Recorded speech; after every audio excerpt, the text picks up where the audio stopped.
Hi, gang. The results of the first discussion board are in, and I'm thinking that a lot of you aren't real pleased with what was scored as far as the discussion posts are concerned. Let me make sure that you understand. This was just a couple of points, okay? You may have lost just a few points. There are a lot more points that can be earned over the semester, okay? So, we're going to address two things in this video. First of all, the use of AI. Second of all, the use of the discussion posts and what it is that you're supposed to do, what the expectations are. Now, when it comes to AI, AI is akin to cheating. And if you look at the syllabus, it talks about that you cannot do AI. With the discussion posts, I think a lot of folks don't really realize what the purpose of discussion posts are. In my opinion, discussion boards are another opportunity for you to learn more than what you could have gotten before. Okay. It's like more of the class participation, and it's digging to find more information that is beyond just the textbook. I think that there's a couple of things. First of all, I don't think that everybody really reads and understands the syllabus or watches the videos and listens to my uh, my explanation as far as what discussions are about. Second of all, I think people are used to what other instructors might do. It seems to me as if other instructors just kind of put something out there and it's almost like a make work type of thing. Okay. In other words, you just put some kind of crap out there and fine, you've posted to the discussion board. To be honest with you, I really don't care what other instructors do. This is something that adds more depth to the class. It gives you more understanding of the information, the way I want to approach the discussions. So, what we're going to do is I'm going to share um, screens so that you can see what we're talking about. Now, first of all, when it comes to dealing with AI, having ChatGPT or Gemini or some of these other um, creation tools is cheating, where you just put in the question that I'm asking in the discussion board, and you just copy whatever came out of that. That is cheating. Now, as it says here in the syllabus, AI is prohibited. Now, as far as I'm concerned, you get one warning. The first time you do it, you get a zero for that assignment. All right. And a warning that if it happens again, if I find it again, it's enough for the course.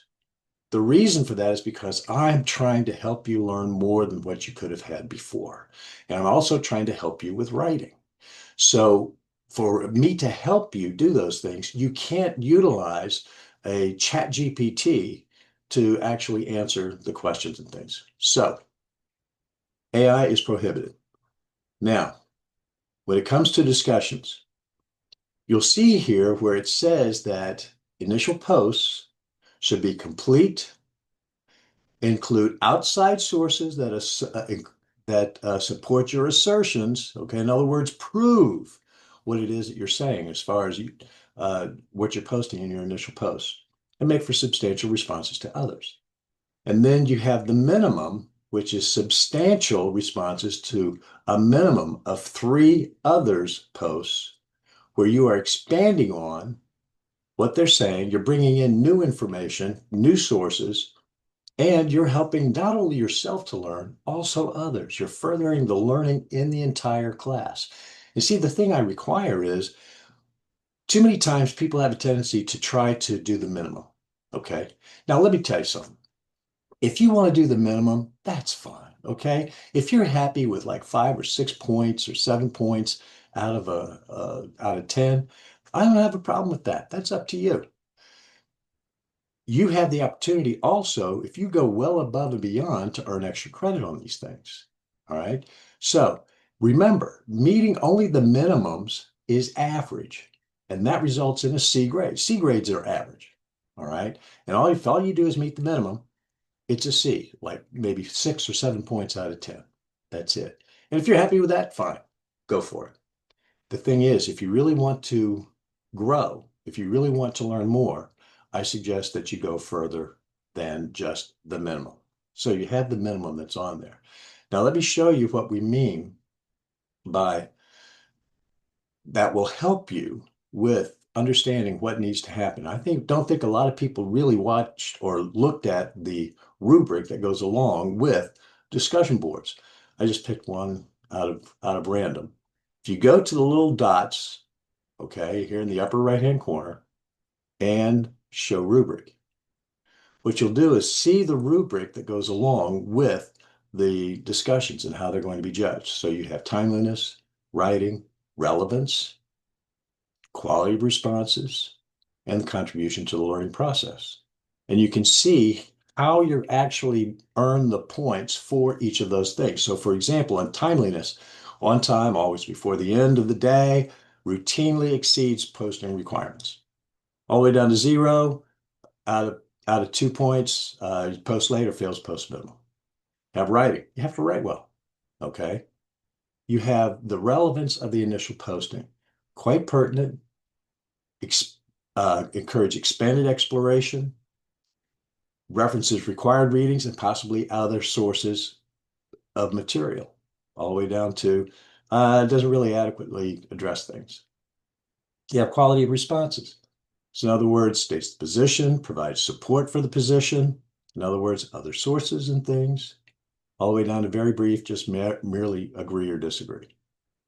Down to contributing to the learning process. Checks in on the discussion on the regular basis, exhibits intellectual curiosity, all the way down to makes no effort to participate. So if you look at the rubric, that will tell you what it is that you need to do to score well as far as the discussions are concerned. Now,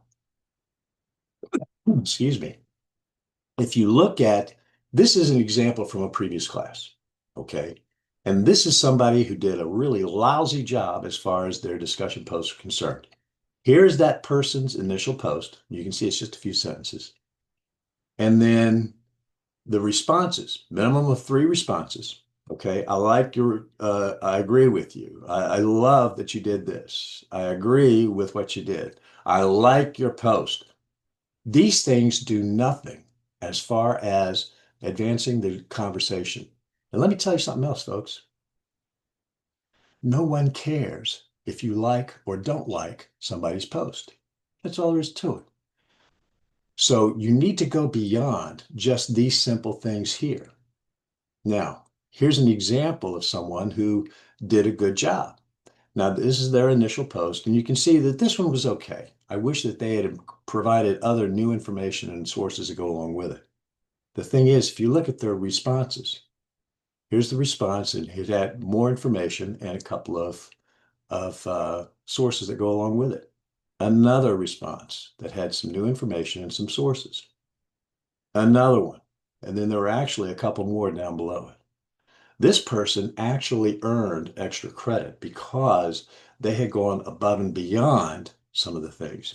They had a bunch of responses out there, and all of the responses, or most of the responses, had some sort of had resources and new information that took that conversation further than what was going before. This is what I mean by substantial. All right. Now, it's a balance between quantity and quality. I mean, I've had some people who had a bunch of responses like this, but they put in like 13 of them. And they thought, man, I'm going above and beyond. No, no, because responses like, I like your post, do nothing. All right. So it's not just quantity, it's also the quality. And if you want to look at quality, look at what it is that I've been posting. Look at my rants. I've posted several rants that give you examples as far as what the initial post should be. Look at my responses to others' posts, because those responses there give you more information as far as, and maybe some different information as far as what the person was talking about, as far as what the topic is really all about. And so go back and look at my stuff. Now, the other thing that I do is I'll challenge you. In other words, okay, so where did you get this information? All right. Expand on some of that stuff. I am hoping that when I put a challenge out there like that, you follow up on it and you answer it. That means that you need to be reading each and every post and all of the responses. Now, there are a lot of people who try to do just the minimum amount. Okay, I'll just read a few of them and that sort of thing. No, you're supposed to read all the posts and all the responses. Now, that doesn't mean that you have to respond to everyone. That's not what I'm saying. You do need to make sure that you read those things because you just might get an idea that you hadn't had before because of something that somebody was posting.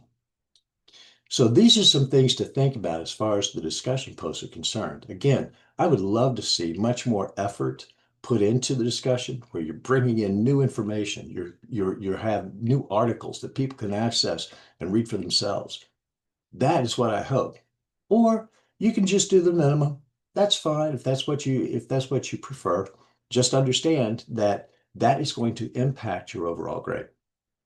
Please contact me if you have problems or if you're running into some issues. And again, remember, this was just a few points out of the total. I mean, we're looking at a bunch of points for the semester in this class. You're looking at a total of 810 points. And if you lost two, big deal. All right. So really think about what it is that you're doing as far as the discussion posts, as far as the timing of what you're doing in the discussion, the depth and the quality. And again, if you have questions, please give me a shout.